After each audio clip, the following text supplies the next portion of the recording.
Good afternoon and welcome to BUEI Talks, Island SOS. I'm William Campbell, your host for today's presentation. This 8-part series focuses on innovative sustainable ocean development initiatives on island nations around the globe. Each presentation will cover a different island and topic, and will highlight the unique perspectives and involvement that islands have on ocean conservation. We're going to showcase the different practices that we've undertaken to safeguard their surrounding oceans. BUEI appreciates the generous support of Chubb Bermuda, the exclusive sponsor of this series. Island SOS aligns with Chubb's mission to promote a healthy and sustainable planet, to strengthen the resilience of communities, and to protect biodiversity against the effects of climate change. Today's Sustainable Ocean Strategy presentation, the 7th in our series, centers around the work being done by BREEF, the Bahamas Reef Environment Education Foundation. BREEF's vision of nurturing a Bahamas where all people appreciate the value of our seas and take action to ensure a healthy marine environment is fulfilled through on-the-ground guidance that empowers the Bahamian community to become stewards of the environment. Casuarina McKinney-Lambert, BREEF's executive director, leads BREEF's grassroots programs in education, outreach, research, and policy. She also has ties to Bermuda, having spent part of her education interning at BIOS, the Bermuda Institute of Ocean Sciences. Please join me in welcoming Casuarina.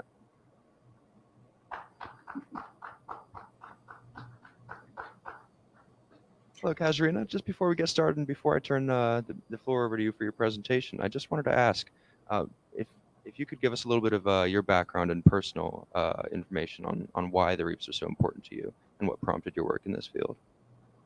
Absolutely, and thank you, William, and it's lovely to be part of this series. I was born on a small island called Eleuthera in the Bahamas, and I was put in the ocean by my parents when I was about 5 days old. And I think I've loved it ever since. I was certainly swimming before I learned how to walk, and I've spent a lot of time, many hours underwater, diving, doing photography, fishing, and doing scientific research underwater. So I think as long as I can remember, I've loved the ocean.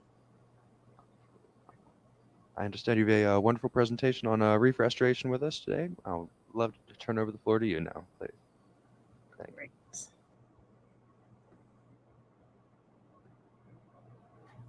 Okay, so thank you very much. Can you see my screen?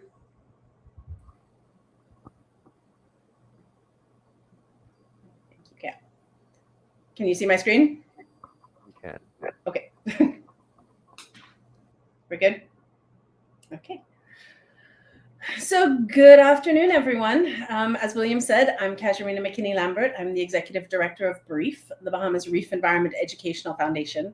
And I'd like to talk about corals and coral reef restoration and education in the Bahamas. And I'd also like to talk about a special project, how we brought together art and science to create the BREEF Coral Reef Sculpture Garden. Also, how we're inspiring protection for our existing reefs and are growing and restoring coral reefs within our coral nursery. A little bit of background on BREEF. We are a Bahamian non-governmental organization working throughout the archipelago of the Bahamas, over 700 islands and thousands of small keys, so slightly different layout than Bermuda, but also an island archipelago in the Atlantic. We were established in 1993, so we've been around for a while and working in the areas of education, outreach, research, and policy. And as a young child, and this is a picture of me with my father, who seems to be missing his head, and a fish. As a young child, I was obsessed with the ocean. I was obsessed with fish. And I think I always knew that I wanted to get involved with protecting it. This is my daughter, and she is actually out in the water. I've certainly enjoyed sharing the wonders of the ocean with both my own family, but also with thousands of children around the Bahamas. And I think this is one of the most exciting pieces, really introducing people to the ocean firsthand. And she is looking at a brain coral. You can see the brain coral on the bottom of the screen. And she has been watching that brain coral for 5 evenings in a row, waiting for coral spawning that never actually happened. And I was fortunate enough to experience coral spawning when I was in Bermuda back in 1998, where the whole ocean was covered with pink packets of coral spawn. It was absolutely spectacular. So I'm sorry not to be in Bermuda with you guys in person, but really happy to be online. And this is a satellite photograph of the Bahamas. You can see a huge area of shallow water interspersed with deep channels. Actually, the word Bahamas comes from the Spanish Bahamar, which means shallow sea. And the Bahamas is over 100,000 square miles of territory, of which 95% of it is underwater. We have tremendous marine resources and really a huge responsibility for protecting it. The Bahamas has over 35% of the coral reefs in the entire wider Caribbean region. And many of these are around population centers. New Providence is kind of in the middle, but many of them are in very remote, distant areas that are incredibly spectacular. Coral reefs are estimated to provide over $300 billion a year in ecosystem services. And I just want to touch on a few of them because I think it's so important when we're talking about coral reef protection and restoration to think about the value of them. Certainly biodiversity is huge. The picture in the top left comes from some educational materials that BREEF's created. You would never see that many different things in one picture, but it's nice to think about how many different species live on coral reefs. In fact, 25% of marine species are found on coral reefs. They're also incredibly important for fisheries. And the picture on the top right is from some friends from the community where I live, showing their catch. Crawfish are particularly important in the Bahamas. They're also really important for tourism. The picture in the bottom left is me with a little 12-foot hammerhead. And the Bahamas is the shark diving capital of the world. It is absolutely spectacular and brings in over $117 million a year just from shark tourism. And these sharks are associated with coral reefs. And then now that we're in hurricane season, we like to think about the importance that reefs provide in protecting our islands from storm damage. Coral reefs can break wave energy by 97%. So when a hurricane is barreling our way, we're very grateful for the reefs that protect our low-lying islands. Like Bermuda, we're very low-lying. The highest point in the Bahamas is only 206 feet above sea level, and we're very vulnerable to elevated water levels and storm surges. A few of the threats that we're facing, the human-induced threats, and we use the acronym CHOP-IT in the Bahamas in our programs, but really thinking about climate change, habitat destruction, both in the water and also on land that impacts reefs in the water, overfishing and illegal fishing activities, pollution, mostly land-based pollution, but also we have a lot of cruise ships and we have quite a lot of ocean-based pollution as well. Also invasive species, the lionfish that was found in Bermuda very early on and has swept across the Bahamas, and trade, illegal trade in endangered species, particularly corals, but also others. These are some of the threats that we're facing, and much of our work is focused on addressing these threats and really doing in situ conservation about coral reefs, trying to alleviate some of these threats. We found that they're compounded. A coral that's subjected to elevated water temperatures is also more likely to get diseased and have its structural integrity compromised. Much of our work is actually focused on getting people into the water, learning about coral reefs and experiencing it firsthand. This little girl, Cameron, was terrified of the ocean when she first went in. And now she is one of our biggest ocean advocates, teaching other people and helping them dispel their fear of the water.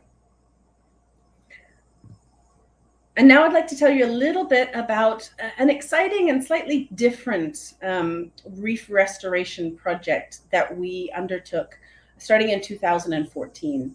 And this was creating the Coral Reef Sculpture Garden and really a way of engaging more people. I think sometimes people love science, and I love science, but for other people, it's not their thing. And we wanted to come up with interesting ways of getting everybody interested in the ocean and how it affects us and what we can do to protect it. So this was a fusion of art and education and conservation.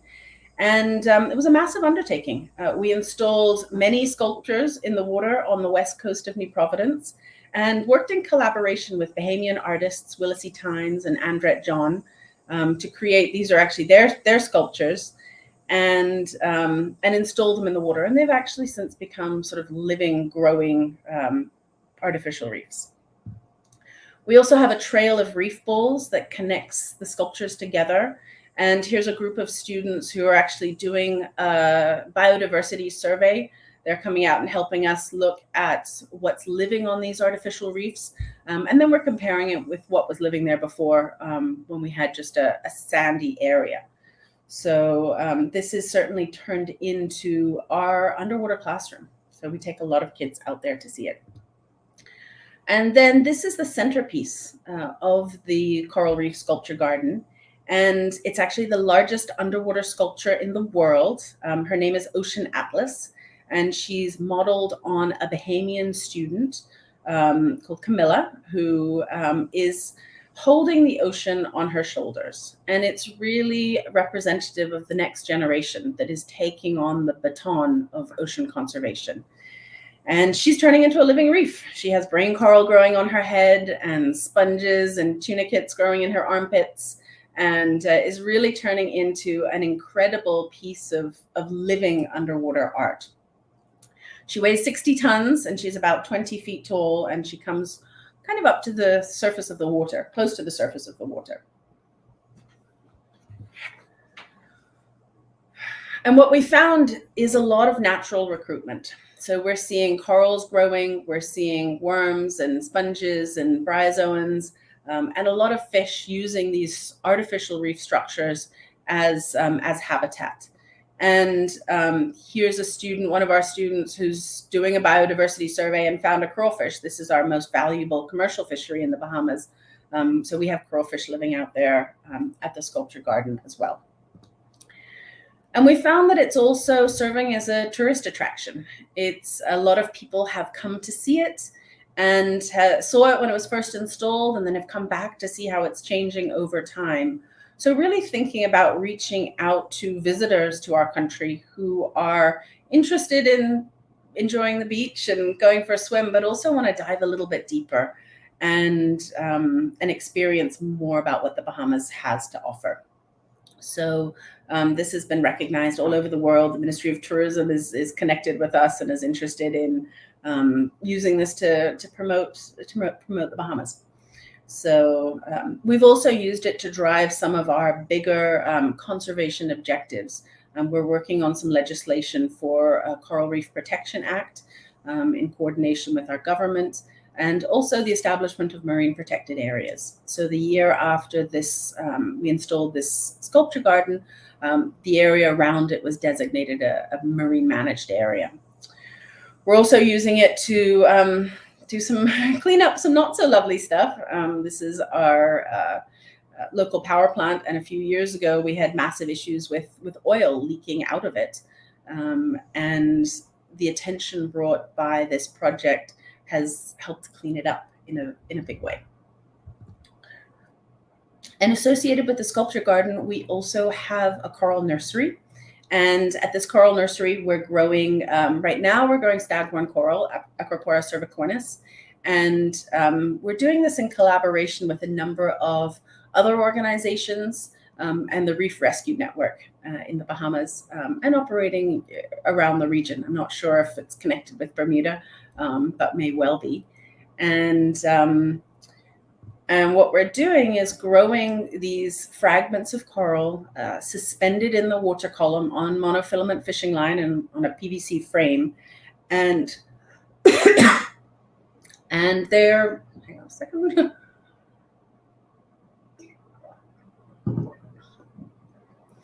And these coral fragments grow really well in the water column. They are protected from predators.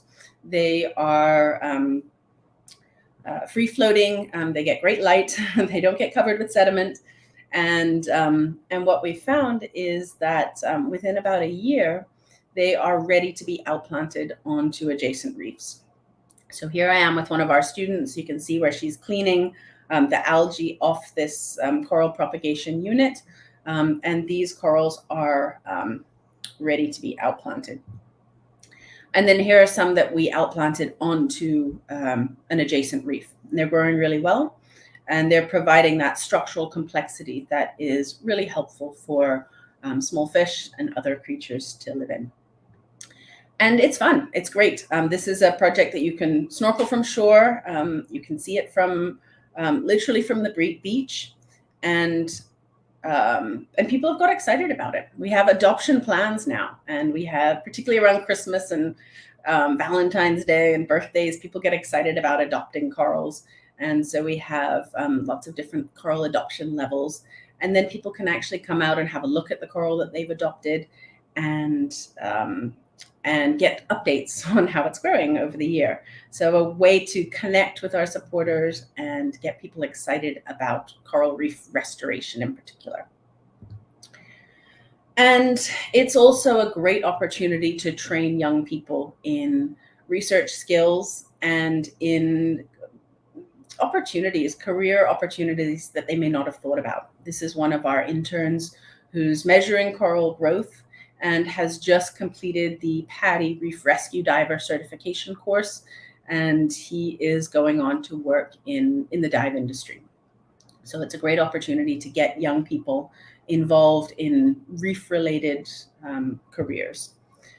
And as the school year is starting this week, we will be taking likely thousands of students out to swim from shore in this underwater classroom to experience the coral reefs and to become the next generation of environmental stewards. So I'm going to turn it over to questions now, because I'm excited to hear what questions you may have and have a conversation about what we're doing in the Bahamas and how it connects with the work that you're doing in Bermuda as well. Absolutely. Thank you so much, Casuarina, for sharing that with us. Just before I turn over to the audience as well for some questions, I've got a couple of my own that I'd like to ask. I'd first like to ask about the work that BREEF itself does, and if there's any other kind of real grassroots action that you can recommend as being core for communities to start thinking about reef protection and restoration. Absolutely. Well, I think we often forget that we really need to start from the ground up, from the seabed up, and get people in the water. What we found is that on a lot of our field trips, this is the first opportunity that these kids have had to go in the ocean and to put a mask on and look at a coral and see that a coral is a living animal. And if you don't actually have this hands-on and fins-on experience, it's hard to get excited about protecting it. It's hard to care about something that you're afraid of. And there's certainly, I think in the Bahamas and in a lot of our sort of island nations, especially going south, there's sometimes a fear of the ocean. So as a starting point, getting people in the water, and we do a lot of work with kids, but we also do a lot of work with teachers. And we've been running teacher training workshops, marine conservation teacher training workshops since BREEF started, and reached a goal of having at least one BREEF trained teacher in every school across the country. And this has been a really powerful multiplier. So I think I certainly emphasize youth education and also teacher training. Absolutely. That kind of segues into another thought I had on just how do we encourage people that might not have the personal connection to the ocean to get involved in its conservation and care. How would you? We talked a little bit about people who may be in island communities but don't necessarily have that water connection. How would you recommend to reach out to people maybe a little bit further inland and to help people who don't necessarily have that water connection to understand the importance of reef conservation as well? Well, certainly for all of us, we are all islanders. We all live on the coast. Even if we live inland, certainly in the Bahamas, you can never be more than 3 or 4 miles away from the coast at the very farthest, if you go as far inland as you can. So remembering that and really remembering our connection to the ocean. I think the economic component is also really important. We've done some work doing economic valuation of ecosystem services in marine protected areas in particular, and making that connection between protecting the environment and sustaining our economy. is a way of engaging with people who might say, well, the only fish I want to see is a fish on my plate, but they may be working in the tourism industry, or they may be, things far away from the ocean, whether you're a taxi driver or anything else. Ultimately, everything we do in the Bahamas and in our islands is connected to the well-being of the ocean. Absolutely. And how would you look then to recommend seeking a balance between economic interests and ecosystem protection as well, specifically with respect, of course, to tourism and fishing, but also to energy extraction and resource extraction? That's an interesting question. And certainly we have, sort of jumping to the end of your question first, we have tremendous opportunities to shift away from fossil fuels in our islands and use the sun and the wind for power, for energy creation. This is a great marketing opportunity for us as islanders to be the countries that are powered by the sun, and taking a leadership role when it comes to climate change mitigation. Even though we're generally low producers of carbon dioxide and other greenhouse gases, we're very high per capita, and we are the countries that are most vulnerable in the world to the impacts of climate change. The Bahamas has felt the wrath of Hurricane Dorian a few years ago, and we are very aware of how vulnerable we are. So it's really, I think, we have an opportunity to take a leadership role in a low carbon future. There was an effort underway in the Bahamas last year to drill an exploratory oil well in the waters off the west side of our largest island. And we were vehemently opposed to that for environmental reasons, but also for economic reasons, because it would have jeopardized our tourism industry and jeopardized our fishing industry and ultimately our entire way of life. Thank you for your fight against it too. And I'd like to also ask, based on the threats that you listed earlier, what among them chiefly concerns you with respect to climate change and reef degradation? I think climate change really is our overarching nemesis, and the other threats are very worrying. But if we're not addressing climate change, we're missing the boat when it comes to protecting our islands and our coral reefs. Coral reefs are often considered the canary in the coal mine when it comes to climate change, because they're so vulnerable. When they're stressed, they expel their zooxanthellae that live in the coral's tissues, and this is what makes them look white. When we talk about coral bleaching, that's what's going on. They're stressed and they're expelling their tissues, the zooxanthellae from their tissues. And ultimately, the live coral cover around the world has dropped by about 50% since the 1950s, which is huge and pretty terrifying for our islands. So thinking about what we can do to slow down the warming of our atmosphere, because that warming of our atmosphere is absorbed by the ocean. Thank you so much for talking us through it too. I'd just like to turn it over to the audience as well, to see if anyone else has it.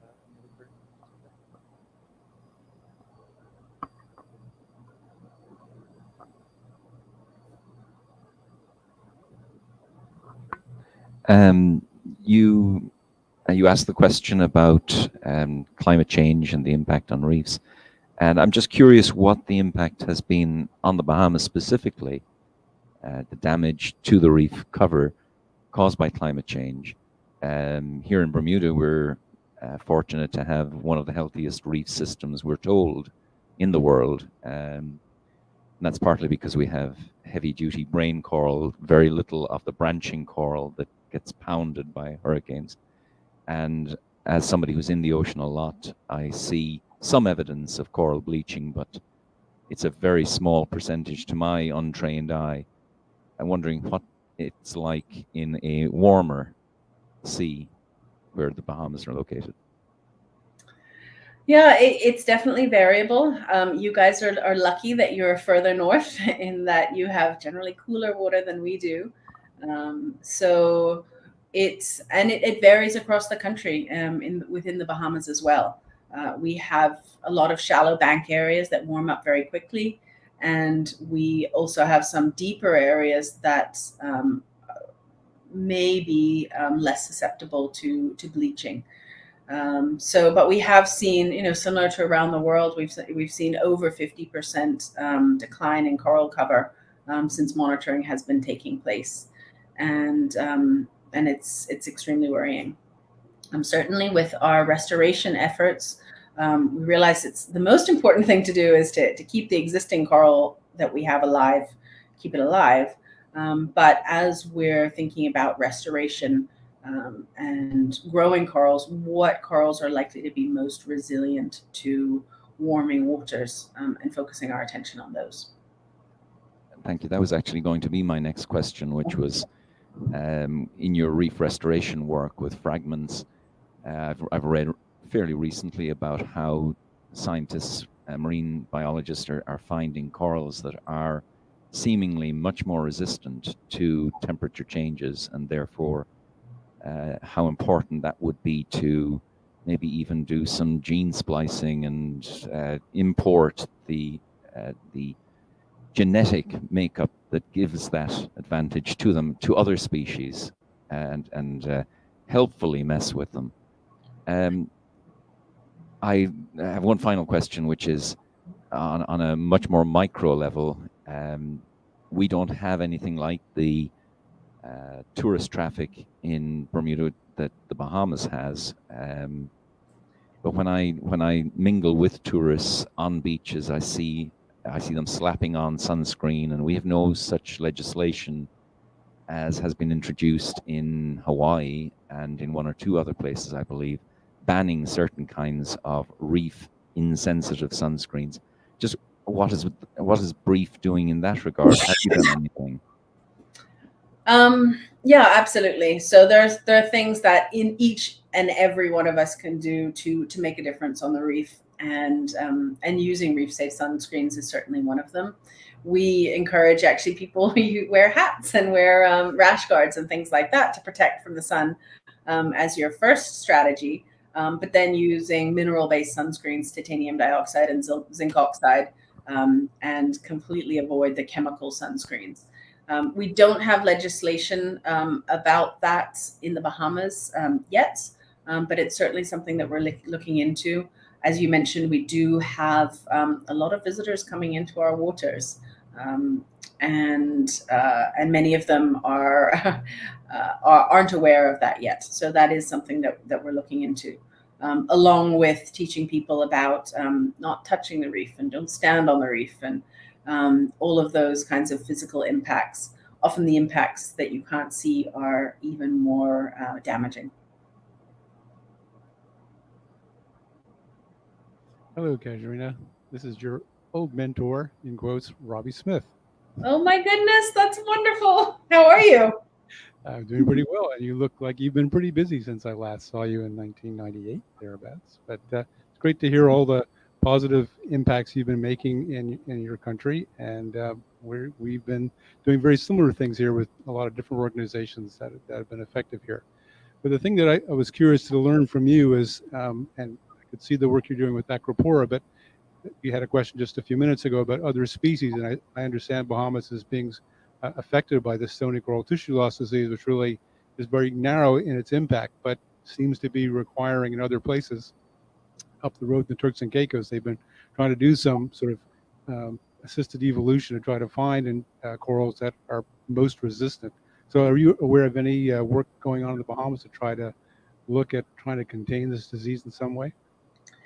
Yeah, absolutely. And first of all, it's lovely to hear from you. I think fondly of my time studying coral disease and coral bleaching for my honors thesis back at in your lab. So thank you for getting me on this path. I really appreciate it. You were already on that path.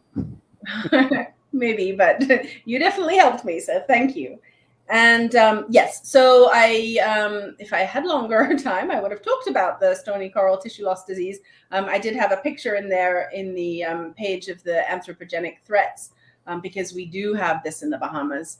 And this disease certainly seems to have arrived via shipping. It was first spotted around the Grand Bahama port area, and it's kind of progressed out from there, and is now in many islands around the Bahamas. And there are some efforts underway in the country to look at antibiotic treatment and stuff like that. It's very early on, and obviously not particularly feasible for large areas. I see it just in the reef right off the coast of Eleuthera, where there's no shipping at all, and it's really pretty terrifying. It's moving very quickly and impacting a lot of corals. So yes, we do have it in many places in the Bahamas, and are really just trying to get a grip on how to address it. And I would love to talk with you more about this. Okay, we'll get in touch with that. And another follow-up question is, you really paint the picture of such a huge system, and people are pretty well spread out. And the pictures you showed us sort of get the impression that you're doing a lot where you are, but what's your strategy for getting to the outer islands? Do you go up there, or do you bring the kids to you just to mix the kids up and get them to know more about their country? Because if they living up in the Abacos, they don't really know what's going on in Eleuthera and Cat Island, places like that. So is that a strategy for you to try to bring Bahamians together by using this sort of a program as a way to get kids to know each other? Absolutely. And it's a huge part of what we do. And before the pandemic, we were actually holding youth environmental leadership summits, where we would bring children from other islands to New Providence, do some classroom work, and then hands-on stuff, getting them into the water, connecting with each other. And we also run a program called Eco Schools, which is the largest sustainable schools program in the world. And BREEF runs it in the Bahamas. And we have schools involved in this program throughout the archipelago. So it's a way for these kids to connect with their school communities, connect with other schools around the country that are working on similar issues, and then also connect with other children around the world who may be dealing with similar issues, but from the opposite side of the planet. So this is a really powerful program that we really enjoy. And then its sister program is called Young Reporters for the Environment, where we get young people to look at the environment around them, particularly the marine environment, because we're a marine organization and an island nation. Think about challenges, think about positive things that are going on, and activities that they can take, and then report on them using photography and video and writing, and then communicate nationally, but then also communicate through the global network. So those are exciting ways that we operate with kids. We also run sea camps, and we take our BREEF staff to many different islands for sort of a week or a couple days at a time, and jump in the water with kids on other islands. And then also the teacher program is a really powerful way to have a long-term meaningful impact. I think we've had about 780 teachers who've gone through a week-long teacher training workshop, where they were the ones who went in the water mostly for the first time, and then went back to their communities throughout the islands.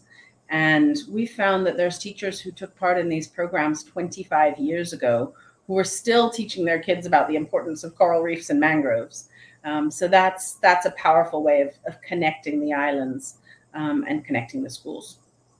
That's really great to hear. And it's really such an effective strategy to work at both ends. The younger people, get them excited.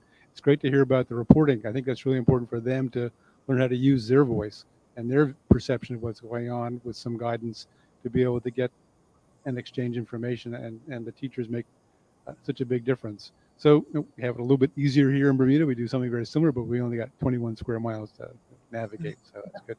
Very great to see you. Thanks very much for sharing all your information today. Thank you, Robbie. We'll be in touch. Yeah, I think I know that Bermuda does run the Eco Schools program, so I'd love to think about opportunities for more collaboration there.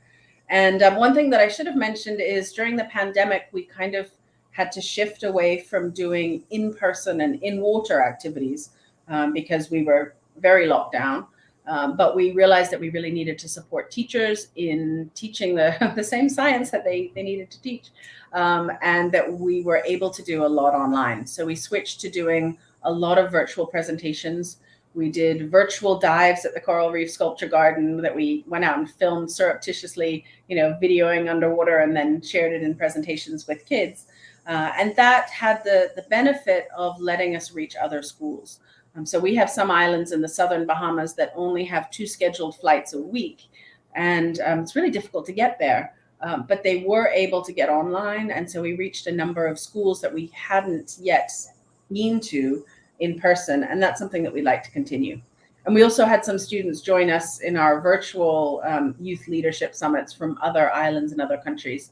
And we'd like to continue with that as well. Yeah, this is a useful legacy from our COVID experiences. New ways to get together and not have to jump on a plane and go see somebody, even though that's fun. There's still ways to keep conversations going, build relationships, and those are really positive things to have. Again, thank you very much. Thank you. Hello, Casuarina. This is Dr. Samia Sarkis. I'm with Living Reefs Foundation. And I was actually at BIOS in 1998, but I don't remember ever meeting you. So anyways, it's a great presentation. Thank you very much. So Living Reefs, we actually focus on coral restoration. It's a relatively new and young NGO. It's a Bermuda-based charity. But there are a lot of similarities from what I saw in your presentation. The key differences are really that mainly because I like it, we focus a lot on research. On coral research and really on growing coral sustainably. So that means, as you know, that we also we grow coral from basically based on. Oops, sorry. Can you hear me? I can hear you. Okay. Yeah. So that's really what the crux of our research is really to actually grow or rear corals from the microscopic larvae to actually see how we can get them large enough to plant on the reef. And so we have a hatchery and we have what we call an ocean-based nursery, which is our coral gardens. And then from there, we plant them directly on reefs which have been damaged either by coastal development or boat groundings, really. But there are a lot of parallels with your work. We also have an Adopt a Coral program. I do see your prices are higher, though. I think I might rethink ours. You can. I don't know if anybody will adopt anymore, but hey, we'll try it. We also do specials. So we do. Oh, are they Bahamian dollars? Special, for the, show your loved one eternal love underwater, and we bring the price down to $35. So, Yeah, we've actually had quite a few requests for that because we also do adopt a coral garden. Our coral gardens are based on the Maldives reefscaper systems. I don't know if you've ever seen that, but they're basically pyramid-shaped frames made of rebar. And that's our nursery. And the reason we use that is because we do work with various coral species. It gives us different alternatives in terms of light levels, sediment accumulation, etc. Anyways, my question really, I was interested. We also do some education. We're not very focused on that, but we do give coral garden workshops to the youth, so anywhere between 8 to 15. And as a matter of fact, this morning we gave one to the Youth Climate Summit from BUEI. They were all 15-year-old participants. So that's pretty much, I have to admit, the extent of our education. But I was interested, it's mainly a question of time and prioritizing. And right now we really are focused on the research. So I was interested in your teachers' workshops, though, because there are an increasing number of schools who are establishing small facilities to actually be able to hold coral and demonstrate corals to their students. And so in terms of your teachers' workshops, what kind of impact have you seen from the actual teachers' workshops? I mean, how does that translate into either a change in the syllabus or activities at the school level? Is there an increased amount of activity or? Yes, I think we're slightly obsessive about monitoring and evaluating our programs. So we do a lot of sort of pre and post assessments of our workshops, looking at knowledge and practices and attitudes. So if we're doing a week-long workshop, we'll do a survey at the beginning, and then we'll do a survey of the same teachers at the end. And then we'll also do follow-up to see what they're actually implementing in their classroom and how we can help. And what we found is that the teachers generally really are implementing the information that they've learned. Well, first of all, their knowledge of coral reefs and fisheries in particular goes up dramatically when we do these workshops. People are eager for information. Teachers also need resources. So one thing I didn't talk about is that we've developed a lot of resources that teachers can take back and use in their schools.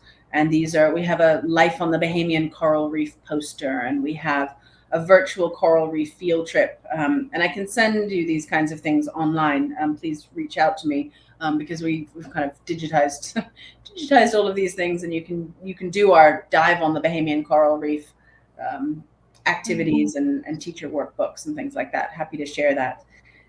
And then we found that the teachers who've been through our programs are often the ones who want to get involved more. They're the ones who call us up and who would like for their students to go out on a field trip with BREEF to go snorkeling. They're the ones who are getting their children to submit entries to competitions that we're holding. We've had a lot of our young people involved in some of the youth climate workshops and summits that have been happening in the Bahamas, and often it's the teachers who we've been working with who are encouraging their people to participate. We've also worked with the Ministry of Education to update the science curriculum, both at primary and secondary level, to have more content related to coral reefs and mangroves in particular, and that's powerful. And then we've worked with with people who are writing the exams, and I think it's if it's likely that there are going to be topics about coral reefs on your standardized exams, then they're definitely more likely to be taught in schools, and that helps a lot. All right. Okay. Thank you. The other thing I was interested in, but perhaps I would like to be able to get in touch with you and talk about that further, was your idea of the sculptures underwater. I've seen that in other places, and it seems like it's definitely something that people like to come and snorkel and visit. And then your underwater signs too. Do you actually have a snorkel trail across your, from sort of sculpture to sculpture, or coral nursery to coral nursery, or? We did. The short answer is we did have a path. Hurricane Matthew did a little bit of rearranging of the path. So it's not quite as clear a path as it was, but you can still get around and swim between the reef bowls and the sculptures. We intentionally did it from shore, so you can actually stand on the beach. You can look out to a post on the top of Ocean Atlas, and you can swim straight out. So it's easy to get to, either guided or unguided. And we did that intentionally because we wanted it to be very available to the public to be able to get out there. But just sort of referring to your earlier question, we do work with schools. We've supported a number of schools in sharing their best practices that they're doing. One actually won an award yesterday. It was a big deal in the Bahamas. And then we work closely with the Island School at Cape Eleuthera, and they have a coral nursery there. I'm not sure if you're familiar with them. But we do a lot of education collaboration with them. And then you may also be familiar with Coral Vita in Grand Bahama, and they just won the Earthshot Award. And they're doing more fragmentation, land-based coral restoration and coral farming is that as well. But yes, I'd love to chat with you more as well. So you have I think my email address is up there. See it. No, but I'll find it. Okay. Thank you very much. Okay, thank you.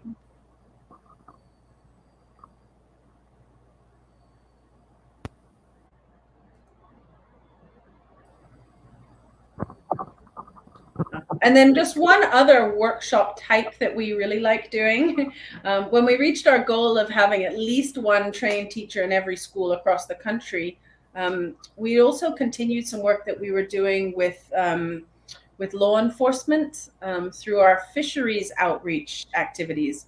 And that's one of the things that I didn't talk about in this presentation, but we do a lot of work with fisheries, sharing information on the fisheries regulations, encouraging compliance with our existing regulations, and then supporting policy initiatives to make some of them even better. So we've done training workshops with the Royal Bahamas Defence Force and other agencies that are responsible for fisheries enforcement to talk about the science behind the fisheries regulations, and also talk about coral reefs and what they are and why they're so important for the Bahamas. And these have also been incredibly valuable workshops. We found that our Defence Force officers are wonderful out at sea, and many of them don't have a science background, don't necessarily know why we have a closed season for crawfish at this particular time and why there's a lip thickness requirement for conch.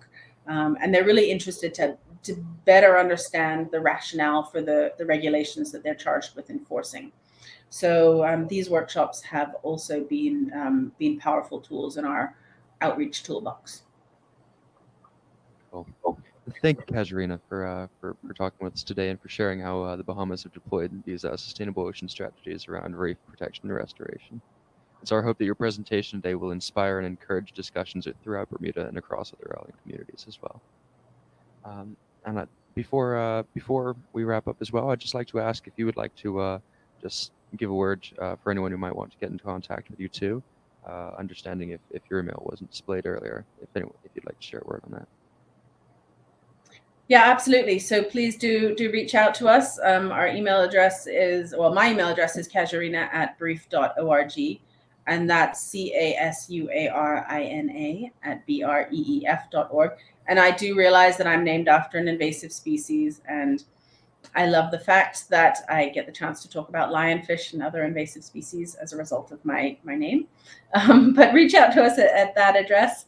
Our website is breef.org. And I look forward to hearing from any of you. Wonderful. Thank you, Casuarina. And thank you also to Chubb Bermuda, the sponsor of the BUEI Talks Island SOS series. Please join us next month on September 25th at 4 p.m.